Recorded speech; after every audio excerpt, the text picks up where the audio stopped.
See, this is my problem with people, though, right? If they had the same issue I had with Ben Simmons. Yep. If I'm doing something wrong and you people call me out on it, you people as in the media or fans, make adjustments. And then when I make the adjustments, I speak on it. Yep. Instead of getting so defensive. But he was mad that they didn't praise him for the adjustments. Y'all not gonna talk about the adjustments? You feel me? I mean, you are down 0-1, right? Or you decided 1-1, right? 1-1. But you lost home court advantage, Yes, and then the MVP didn't even play. So we're not about to give you a pat on your back for you winning the game. Thank you. What are we talking about? But don't they say, and it was your fault. Y'all lost. Don't they say make sure your apology is as loud as the disrespect? I think that's what he was saying. I don't think it's disrespect that they asked him or said something about adjustments. But, I mean, look, if you're not going to ask me about the adjustments I made after you said I didn't make adjustments, I can see how you could, sprinkle a little on. But just as a note, for petty purposes, if you're going to drop a line like that, you gotta let it sit. Sizzle. Yes, Let it sizzle. He got up way too fast. Let it sizzle. Let it marinate. Yeah. Give it a beat, and then as soon as somebody want to pipe up, bye. Correct. That's when it goes. And that. Slow rise. Yes. Yes. The slow rise. But it's also got to be like, you got to give him a little smile. You can't be all He got no finesse. Yeah, he did not deliver that shade like shade is to be delivered. And that's my only issue. And this is the other part. You tied the series 1-1. You didn't get anything back. Look. Like, you did good what job. you were supposed to do, right? Yeah. We ain't giving cookies for good job. Okay, let's transition to the details of the game because quite literally this might dictate who ends up in the NBA Finals. You're talking about the Sixers. They finally had Joel Embiid, not Joel Embiid, that's what they're saying in Philadelphia, back in the lineup last night. But it did not matter because they lost the game. I'm tired of reading teleprompter. It was a blowout. Let me go to you, Slick Ric Bucher. Yeah. Did the Sixers make a mistake playing Embiid? We've talked about it ad nauseum. They stole a game. Right. A game they shouldn't have stole. Right. In the Garden, with Harden, they took one. You didn't need to take both. I'd rather have Embiid be healthy. I get that train of thought. Where do you stand? Was it a huge mistake playing Embiid last night? Absolutely, it was a mistake. And I can't help feel but that they got caught up in the MVP emotions. We saw the emotions that Joel Embiid had when he received MVP. He received that right before the game, right? And or earlier in the day. And then said, caught up in all that emotion, I'm back. Now, that runs completely counter to what Doc Rivers said going into the series, which was he's only 50%. How did he get to anywhere close to 100 by game 2 in a couple of days? That's not possible.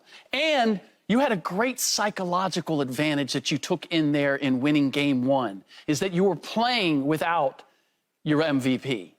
And the Celtics clearly didn't play you the way that they did. So now you come back and you have your MVP, but you actually don't because he's not 100%. So the Celtics are looking at it going, you beat us without that dude. Now the dude's back. We got to be on point. They're on point, but you don't really have him back. So they saw the Celtics team they should have seen in game 1. They could have avoided all of that. And then you go home, and before the game, now you're going to be presenting in person the MVP to Joel Embiid, and he has a couple more days to get right.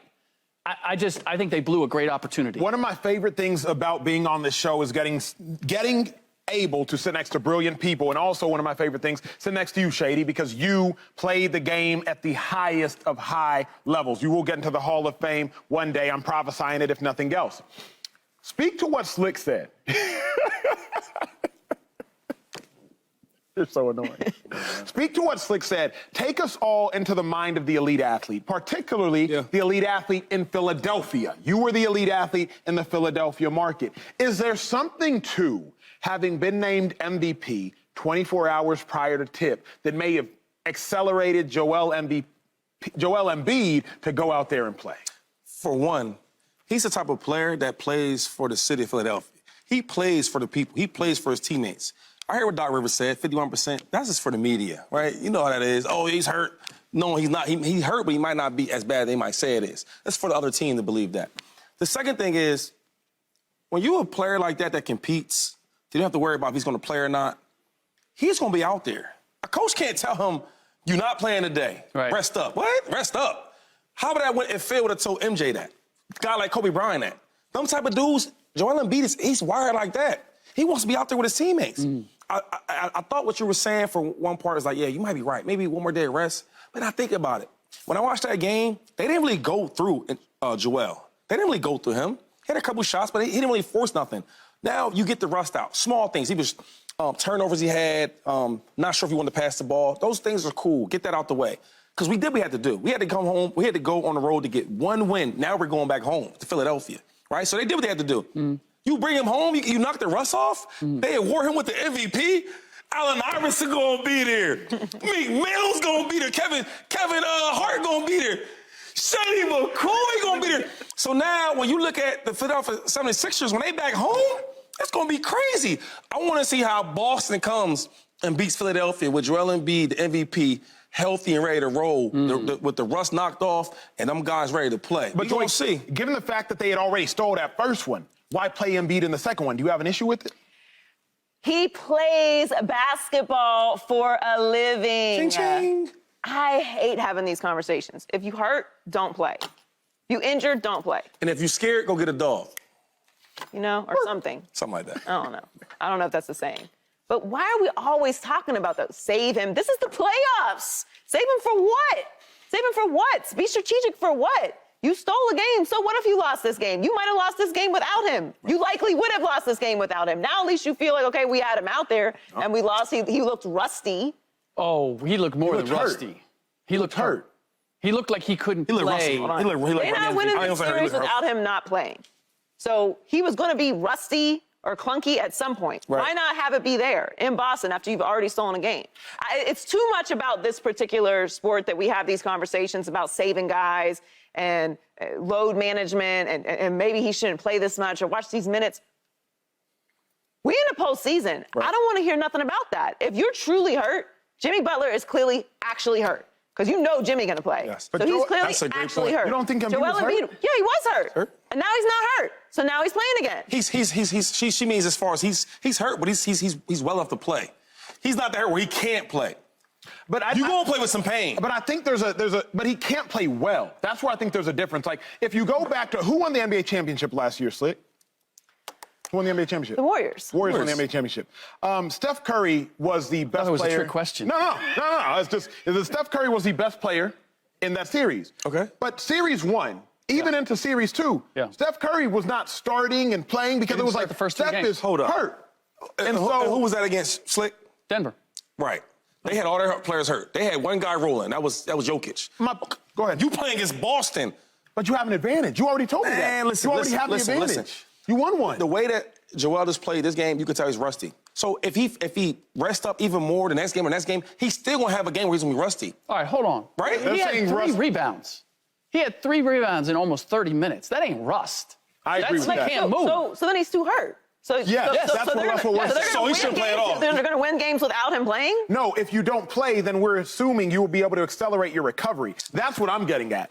We're not doctors. We're not humans who have all had injuries before. Sure, but it doesn't. We're also in the postseason. They're playing through injuries. Everybody's hurt at this point in the year. Right. We know that. Y'all know that. Right. It's the end of the year. It's a long season. Everybody's hurt. Everybody's hurt. But there's a difference between having a sore quad. Shady, you know this. Joy, you know this. You ran track. You played soccer. There's a difference between having a sore quad and a sprained LCL. I have sprained my MCLs. I have sprained my ACL. I have too. Correct. I have too. So you know, and I played with them. Sure, but you know there is a difference between that and between a freaking sprained ligament. It's how you wired, though.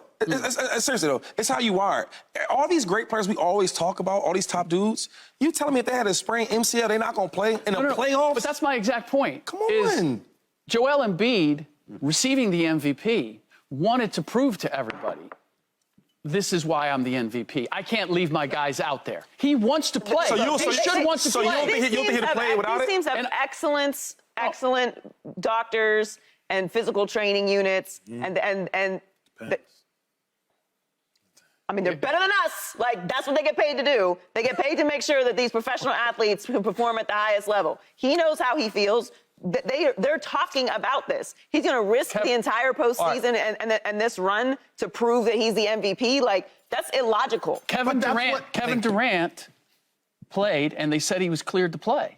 And then he tore that happens all the time. Tore his Achilles. I understand that. So he was not supposed to play? Look, all of What was he supposed to do? Sit because the series wasn't over. He lost the entire. He lost the whole that series was lost. and the next season. Man, you Was lost. if you can play, And guess what he said? You know what he said? He would do it again, I'm sure. do it again. I'm sure he would. No, but some that doesn't players make it will wise. do that. That doesn't make it wise, Shady. What I'm saying is, I'd rather be out there playing than not playing. It's hard. Shady, I 100%. I get that. Yeah. As the player, right. I would want Okay. a player who wants to be out there. Right. I always want the player. But as the general manager and as the head coach, there are times where I have to make a decision for you for the better of So the he got more entire hurt team last night? and yourself. He got more hurt last night? He did not get more help. So wait. And so in 2 days, I guess you said it had been better? Yes. Because they play in 2 days, right? Yes, that's what I'm getting at. Come on. What? Say you know that. So you in know, two days, you know you time can out. get healthier in 2 days. So if we give me, let's say a percentage is what? We want to say 60%? Yeah. So I guess in 2 days, he's going to be what? He could have been 85, 70. He could have been 75. You know, come on, don't do this. Don't act like 2 days ain't make the difference. Bro, listen. 2 days? 2 days. We saw If you're talking about two days Football, make a we don't get at least a week. Yeah, if you're talking about football, A we get a week. week off or 2 weeks 2 off. days? Like, okay. Here's why, and I'm not you, so I don't like always speaking of this, but when I tore my quad 2014, we're on the same team against the Tennessee Titans. We had to play on Thursday night against the Dallas Cowboys on Thanksgiving. You know how important 2 days was? I could not walk after, tore my groin, couldn't walk. You know 2 days matter. Tore groin. 2 days matter. And That's a LCL little is different. huge. I've had- It is Look at the difference between the huge. Lakers. I have had a sprained MCL. That stuff big. I mean, it hurts, but Look at you the can difference play. between the Lakers and You the can Warriors definitely in the play. first round. Lakers had extra days. You don't I'm don't not think saying extra that days had don't man. matter. I'm just saying 2 it's days. the postseason to drag Joel Embiid and Doc Rivers and their training staff and the GM for putting him out there 2 days earlier in the postseason with an opportunity to go up 0-2 against Boston.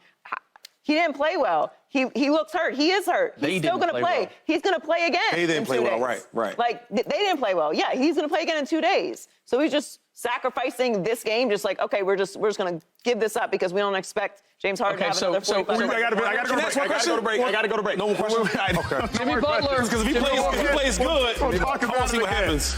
Subscribe here to get the latest from Speak and go watch a few segments from our other shows on FS1.